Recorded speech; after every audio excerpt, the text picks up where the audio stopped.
Welcome back. You're watching episode 2 of the Pro Cyclist Cookbook. Hope you enjoy. Pro Cyclist Cookbook. 3 meals in 1 day. What more could you want? Here we are, back in the kitchen for breakfast. So today I'm doing 5 hours on the bike. So I need a high carb breakfast, don't need much protein or a lot of fat. So we're going to make some pancakes, but I don't have any eggs and I have a shitload of oranges to use. So we're going to make some eggless pancakes and then make an orange simple syrup to go on top. So let's get cracking. We need, I believe, 1 cup of flour. Rudimentary measurements as always. Number 2, we need 2 tablespoons of granulated sugar. There's 1. I've got it with the hand measurements. There's 2 tablespoons. Then we need a sachet of baking powder, which is roughly 2 teaspoons. That's going to help it rise. We need a pinch of salt. And courtesy of EF's new sponsor, we have 1 cup of Oatly oat milk. We're going to chuck in. On top of that, a cap of vanilla essence, not much. 4 tablespoons of coconut oil. So now I need to whisk all this together and then we'll be ready to make some pancakes. Whisk can also be replaced by a fork as well. How many should we get out of this, Harry? What do you reckon? Enough to feed 1 hungry person for a 5-hour ride maybe. Those of you at home, maybe a whisk could be handy. Yeah, a whisk could be handy, but I don't have one. So this is the consistency that your pancake batter should reach. We're going to let that sit for a minute. We use 3 orange zests, 1 cup of water in here. There's our cup of sugar. It's a lot of carbs in that, so we don't actually have any maple syrup today, so that's all that we're going to use. I'm going to zest all 3 of these oranges.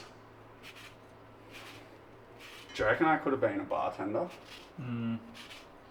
Yeah, sure. I don't have the hospitality for a bartender, do I? You don't like it? Oh, well, fucking get out of here. It's what my restaurant's going to be.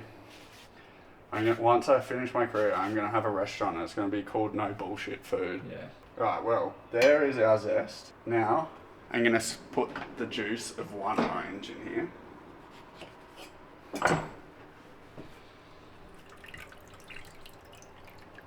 Our butter for the pancakes and our simple syrup is ready to go onto the heat.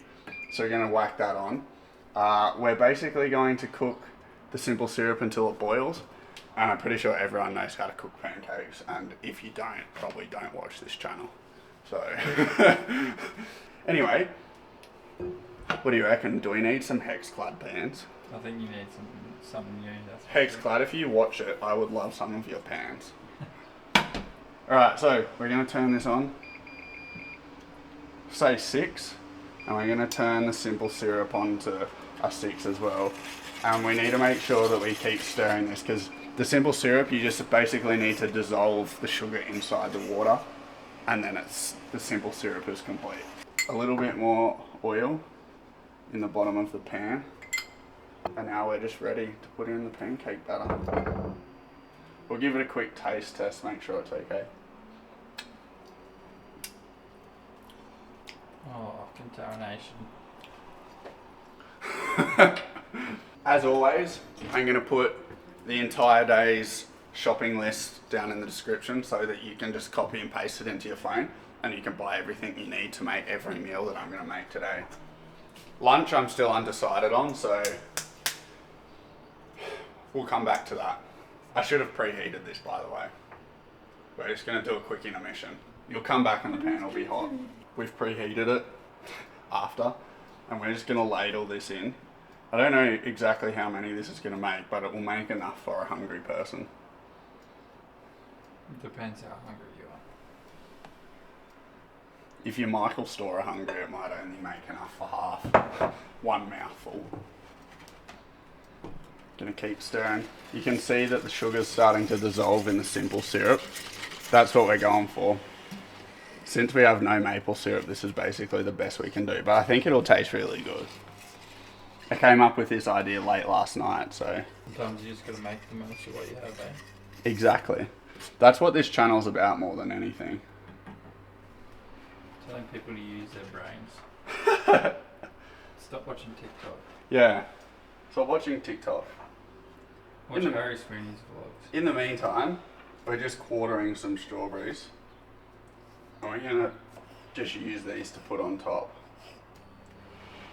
So Harry, on a day like today, when you're doing 5 hours, why do we need high carb? We need high carb because basically you can't burn enough calories from fat. Your body can't convert fats to sugars fast enough to fuel your body. So today I'm just going to smash as much carbs as I can. That means breakfast I'm having a lot of carbs. Then on the bike I'm having a lot of carbs. I'm going to eat 100 grams an hour on the bike today.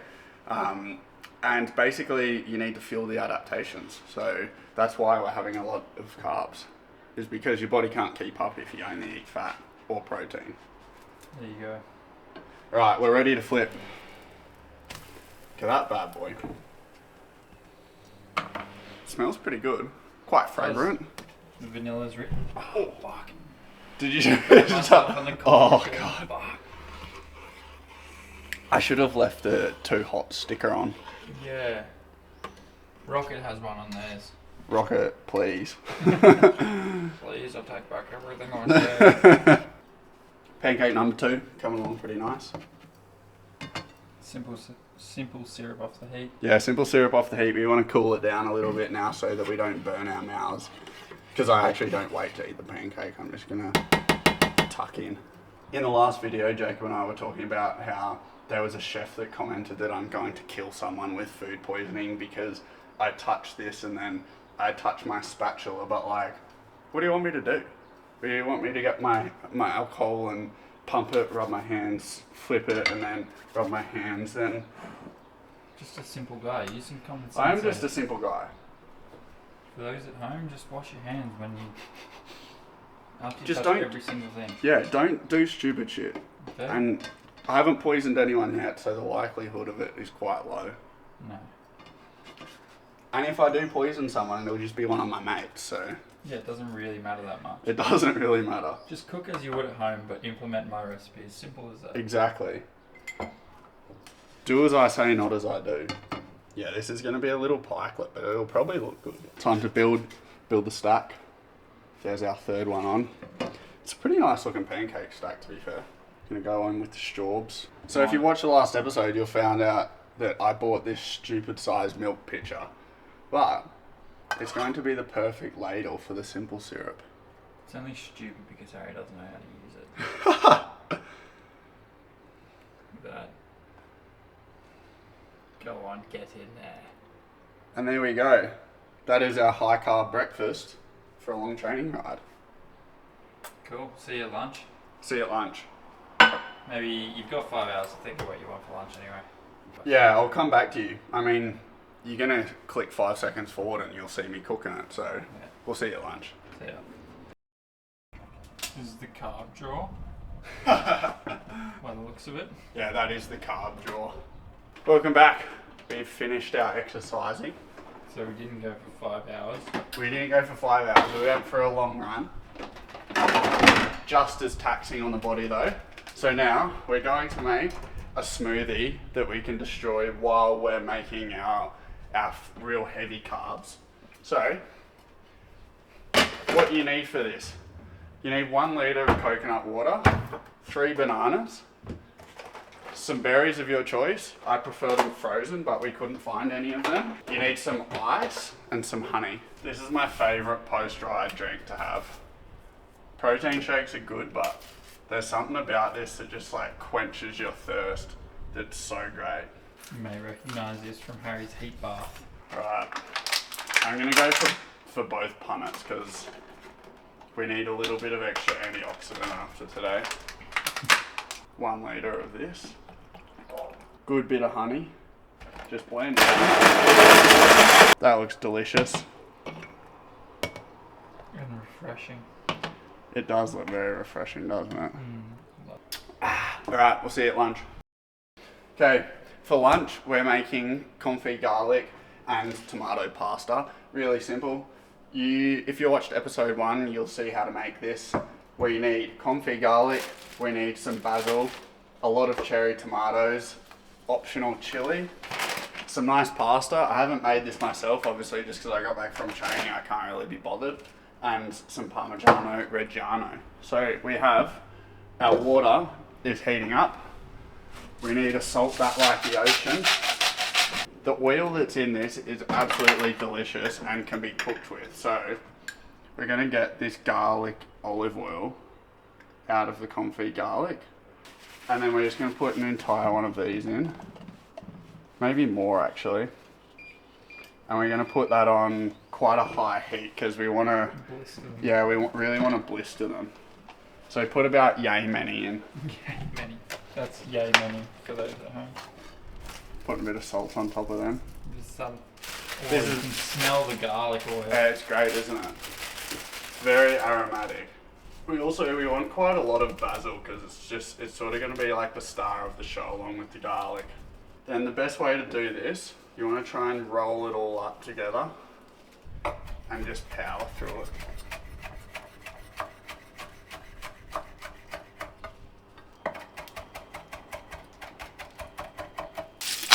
Pepper, some of the Parmesan. That's a good amount. Maybe a little bit more. You can never have too much, I guess. You can never have too much.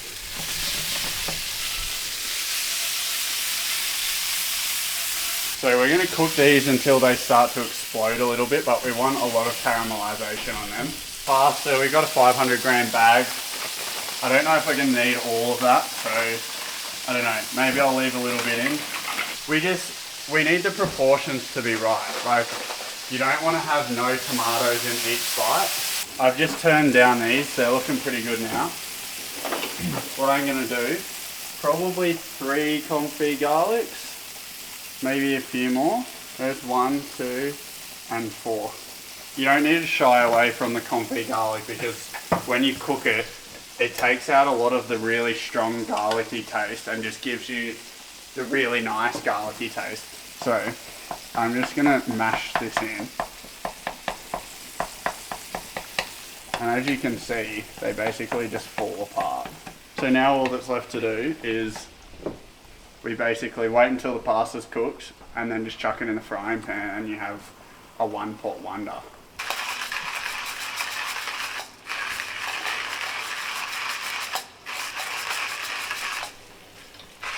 Please rock it. I need a grinder. I'm getting desperate. We might have done a bit too much pasta. Should be right. Just throw it in. Hold up. I want the right ratio though. Whoa. You're a big boy though. You'll eat the pasta. Nah, the ratio's right like this. Little bit of chili on there. I'm gonna chuck in the Parmesan. I reckon I might just go Popeyes for lunch, eh? And now, basil, bit of pepper, and there you have it. Look at that. There's some tomato and confit garlic pasta. Bellissimo. Alright, well, we're going to demolish this and we'll see you at dinner time. Hello guys, welcome back for dinner. Tonight on our high carb dinner, we're going to make a poke bowl, a seared tuna poke bowl. So, I'm going to run you through quickly what we're going to do. We have our sushi rice, our rice vinegar, and a little bit of honey. So we're going to cook the rice and then we're going to season it with a bit of rice vinegar and honey. Then for toppings we have soy sauce, sesame oil, bit of sweet chili, sesame to go on top, and as a binder on the tuna we're going to use a little bit of mushed up confit garlic. And I know what you're saying, I'm using a lot of confit garlic, but the whole purpose of this series is for you to make yummy food, and you're going to use a lot of the same ingredients over and over again, and it needs to be worthwhile for you to cook confit garlic. So for that purpose, I just use it as normal garlic and use it on everything. So for that, then we have an heirloom tomato, an avocado, we're going to smash up a cucumber to dress it, some mango, and a little bit of spring onion. So we'll run you through the process. Step 1, with the rice, you're going to put however much rice you want into here. For me, that's probably half of this packet. Then we're just going to put some cold water in and wash the rice. You have to do this. It's a crucial step. Basically just wash it until the water runs clear, or optionally you can soak it. To cook it, you want to put your finger in until it touches the rice, and then the water should reach halfway to this knuckle, so about here. And that's how to cook rice perfectly. Put it with cold water, close the lid on maximum heat until it boils rapidly. Then when it boils rapidly, you can see and hear it. You're going to turn it all the way down to 2, and you're going to put it on 2 for 10 minutes, then turn it to 0, and then steam it for 5 minutes, and it's perfect rice every time. For our seared tuna, I'm just going to get 1 clove of confit garlic, and I just want to mash it up and spread it all over the piece of tuna. This is going to help our sesame seeds stick to it, and the oil's also going to help sear it. So if you've done a good job at confitting your garlic, it's going to spread out very, very well. Just cover the whole thing in sesame seeds, and that is our tuna ready to go. Prep the rest of it while we're waiting for it all to cook. We are going to chop the yucky ends off that, just slice it up. You can have this as chunky or as fine as you like, it's more or less just a preference thing. That's good enough for me. The fun part, we're going to bash it. Get out this, or any tool that you have to bash it with, and a little tray.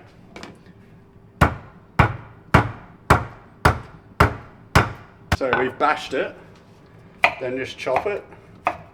We're going to add some Sriracha. I forgot to mention that you need this, but it'll be in the comments anyway. So we're going to put some Sriracha on, not too much. And then some sweet chili. Give it a quick mix, and that is ingredient number 2 done. Number 3 is just our heirloom tomatoes. They're also pretty easy to do. I'm just going to make little cubes out of these because that's what I think looks the best. Tomatoes ready. So I'm just going to give these a little lengthways cut. Don't cut your hand when you do this. It's a disclaimer. Use extreme caution and don't come crying to me if you cut your hand because I don't want to get sued. Make it look very easy. Alright. Shout out to our boy Jersey who crashed yesterday. Yeah, shout out to Driz. I hope you're okay, mate. Okay, last ingredient, mango. You're going to start at the top and slice as close as you can following, I was going to say the bone, but the seed. You can call it a bone. You can call it a bone if you want. And then I'm just going to get, this is the chef's cut here. Oh yeah, for sure. It was a good mango. Uh-huh. Yeah, good shout. For those of you that aren't Australian or they're uncultured, slice it through like this while not cutting your fingers. Then across. Oh no. No. I cut through it. See, that's how soft it is. You're just going to turn it inside out. Like Perfect. that. Perfect. Do as I say, not as I do. There you go, about 5 minutes of prep and it's all ready. Yeah. It's pretty quick, isn't it? The lawyer, some tomatoes, Beautiful. cucumber, mango. Got the saucepan out. Oh, I Oh, turned turn it it off. off, yeah. We're going to put the saucepan as ripping hot as it goes. Like, I'm talking P for boost. P. I want it on P for boost, as hot as it goes, because this is quite a thin tuna steak, but if you can find a thicker one, it's usually better because you're going to be able to get a nice sear on the outside before it cooks the inside, because no one wants dry fish.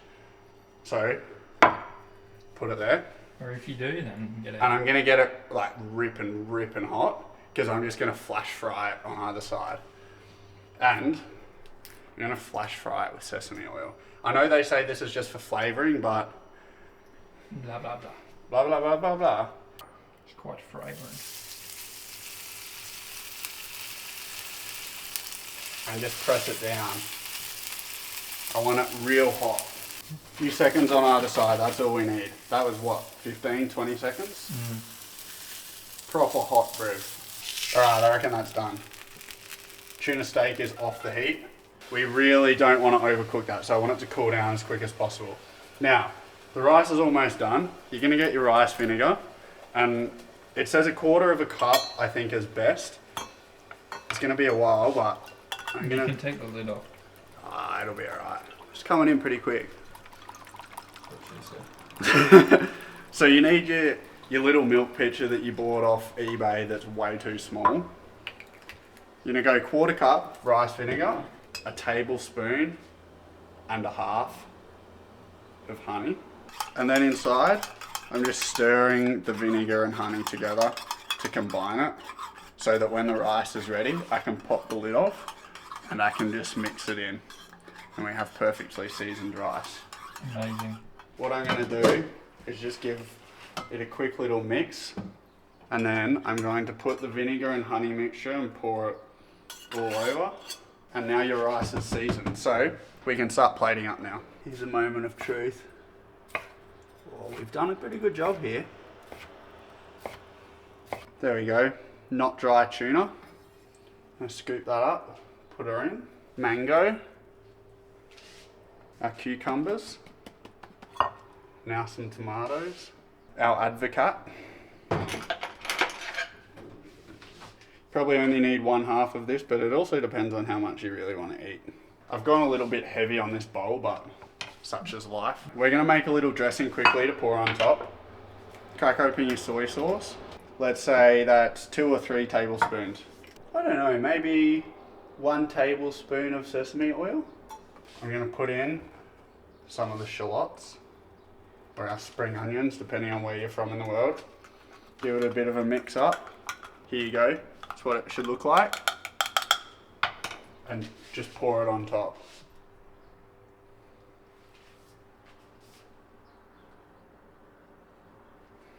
Grande.